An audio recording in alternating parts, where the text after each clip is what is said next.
Hello everyone, Ween on this year, and today, I know this is gonna seem kind of weird, but I'm trying to kind of change how the my YouTube channel is gonna be set up. So I'm planning on doing album reviews. Um, maybe I'm also planning on working on some poetry that I can show to you guys.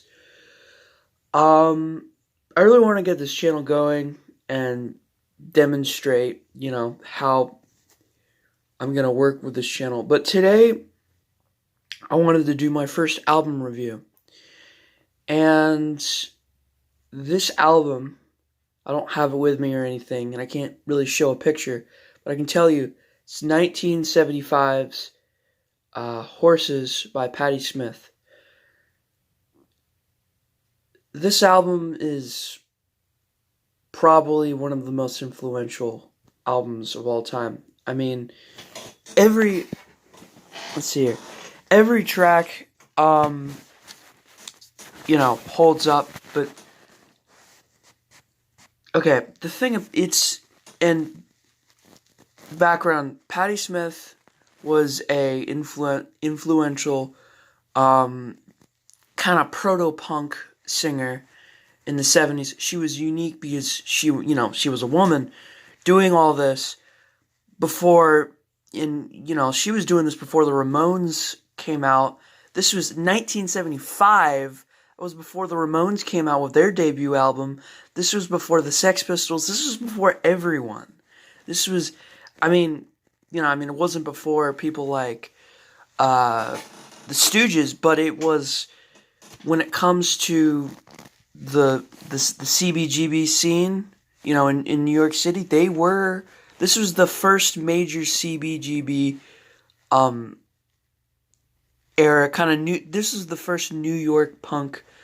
This was the first true New York punk album that he'd come out.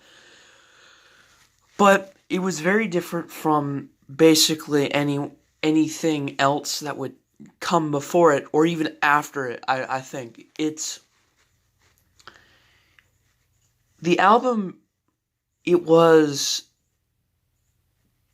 let's just say, it was almost like, and oh yeah, this says make America punk again. If you're thinking, hey, what are you wearing? No, this album was, it was like, it wasn't raw. I mean, it was, but it wasn't. The lyrics weren't abrasive. They weren't, Patti Smith wasn't screaming. Well, sometimes she did, but it wasn't like, it was, the lyrics were intelligent and there was a flow to it, and and it was sort of this stream of thought that would just, no, you couldn't really pick up on it, like, kind of like Bob Dylan, or even, Simon and Garfunkel, because of how, and honestly, I believe her lyrical ability, lyrical virtuosity, rivaled those people. And I actually heard that Patti Smith and Dylan were friends, but anyway, and I'm actually going to get into it more, so I'm not just going to say these things about it. But, like, some of the tracks, like, for example, the first track, Gloria, or Gloria in Excelsis Deo, is it is technically a cover of Gloria, the seminal proto-punk song Gloria by them with Van Morrison. It's mainly besides the chorus, Gloria, and then Gloria, it's literally not the same song at all. Besides the chorus and the, the main riff, everything else was completely thrown away, and Patti Smith started over, and it started from being about like um a girl that Van Morrison would hook up with, into this sort of almost this like kind of this stuff about God, and just this, I don't know, like the first the first line goes, Jesus died for somebody's sins but not mine. That is really, really, really powerful. Because it's like,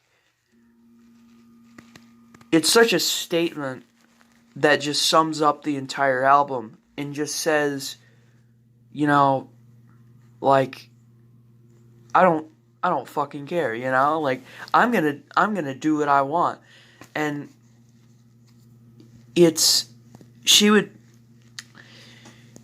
and it was just like, that song in particular, if you haven't listened to the album, go ahead and listen to it. But the other thing that's different about the album is that, of course, the songs are, when you think of punk rock in particular, you think of like really long, like, I mean, not long, like really short, fast, angry people basically just screaming. This was like most of the albums on here were at least 4 or 5 minutes long. I mean, songs on the album were at least 4 or 5 minutes long. And I mean, there's a lot to go around. I mean, Redondo Beach is another highlight. It's the second track. Redondo Beach was like, it's a reggae. It has like a reggae feel to it. And I think what's interesting about it, it's got the piano, and it's got that, and I'm thinking, wait a minute. I think one thing, I can claim this. I'm claiming right now, and somebody correct me if I'm wrong, but I'm just gonna go out there and shoot it. I think that might have been the first new wave song ever, because it's got all the characteristics. It's got that sort of almost kind of spacey vibe to it. And it was just not in sync with the rest of, not the album, well, kind of, it just was not in sync with the rest of the scene. You know, but this was before Blondie. Blondie was the big New York, new wave act. And this came, I mean,